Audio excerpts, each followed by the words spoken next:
Hi, now a lot of you have seen my DVD, there it is, but on it wasn't black on black. Now this is what I'm going to do. I'm going to photograph a black subject on a black background. Now this is the subject we're going to be shooting. Now this is really jet black. Blacker than this you will not get. In fact, if the background was as black as this, you wouldn't see it. That way we can produce one of those pictures that you see in a top auction house catalogue, and maybe a lot of you do that type of work, so you might be interested. So there it is. I'm thinking about it, this is probably in a boot sale catalogue. Yes. Anyway, let's get on. We'll go over to the studio and I'll show you how to shoot this. Here we've got the subject roughly in place. Now, the important thing is when we're placing it is to make sure we can see what we want to see, obviously, and that's between the legs. We get it all nicely set. But you can see at the moment, we've got our famous background, of course, that we're going to brush in the right direction once the light is set. Because there's no point in doing it now, because we might change the position of the light. So we get it in the angle we want, and then we think about direction of light. Well, in my opinion, it's got to be lit from this side. So I'll bring my first light in, a little closer than it is now, to try and light this part, and that's how I'm going to start. Then I'm going to try and light the back, bring it back from here. And I think that way we'll be able to separate it from the background that you can see at the moment. It's not, if I lean back a bit, that we don't see it against that background. So let's get on and we'll make it look really nice. Now I'm going to start with just tracing paper. I'm going to bring it in so it'll create a nice soft light. Now don't forget, what I can do is double up the tracing paper if I want it even softer. So I'll bring that in very nicely like that. Now, because a lot of you don't have expensive flash, etc., I'm going to do this with just a garage light. So a garage inspection light, they cost about, what, £10? What's that in dollars? 15, 16, and about €12. So they're not expensive, and they're very good. You can do all sorts of things with them. They're very, very efficient, and they make a very nice light. Now the next thing I want to do is to create this white line to separate it from the background. I can do that very easily with just a white piece of card.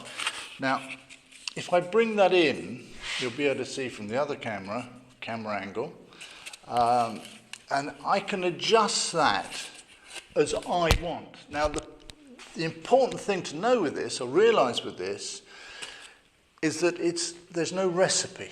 There is no recipe to it at all. There are no rules. It's up to your personal eye and my personal eye what I like. And that's what photography is all about. And that's what really separates the good photographers. So I have to choose where I want it to show the product to its best advantage. When I have set the nice line there, I rather like that, but I want to bring some light in that's going to light this area, show the muscles on the cat. So I'm going to bring in a piece of white card. And if I bring in a piece of white card, you'll see that it'll pick up all the little pieces on the sculpture. If I bring in it very closely, of course, it will be in the image. Now I've got the choice. The advantage of bringing it in very close is that I light this reflection all the way down to the bottom. But I have the choice now of retouching the background or leaving it out of the picture like that. Now, in this case, I think I prefer it out of the picture. Once again, we're going to have to place that very carefully, which I'm going to have to do without it being on camera. Now, I love mirrors. By bringing in a mirror, I can do all sorts of things with a mirror, and if I turn it around the other way, of course, I've got another choice. But all that's down to choice, and I'm going to choose a very small mirror that is in fact off an old camera, because there I can place a tiny mirror, just putting a little bit of light where I want it.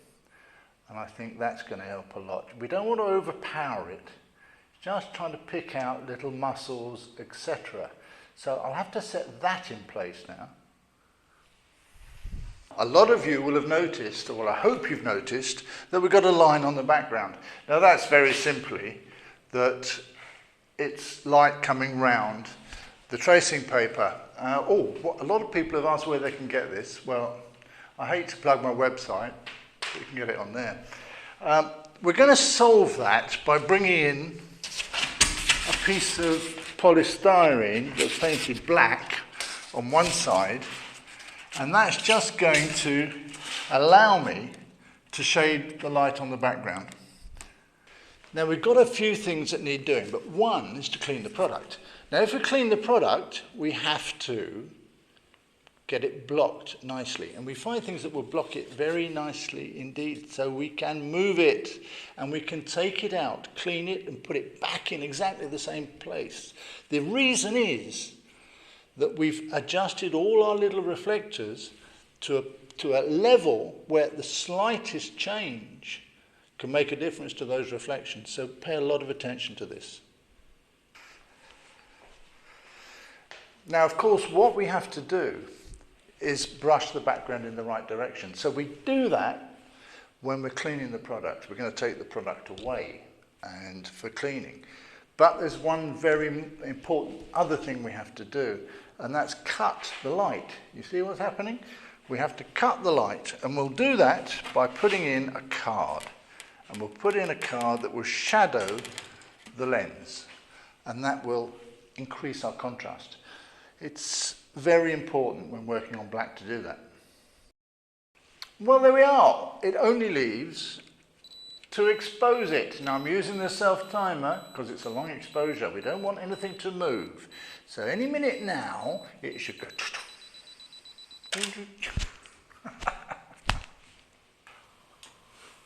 Now this is what it looks like out of the camera. I think it's good. Obviously you can go on and add little mirrors here, little mirrors there, but I have to keep the video to 7 minutes, but I think it's a nice result. But it does show that the velvet gives you a nice black on black. Well, I hope that you enjoyed it, and I hope it's going to help you. Now, there's one thing I would say. We all spend a lot of money on equipment. There's one thing we neglect, it's the things that help us. We spend a lot of money on lenses, a lot of money on cameras. You'll notice that I've used retort stands. Those retort stands, they're not that expensive. They're not cheap, but they're not that expensive. They're about £24, £25 each. You'll benefit enormously by buying some, and a lot of people have told me they don't know where to get them. Very simple, mccaudle.com. Got them on the shop. Cheers, goodbye.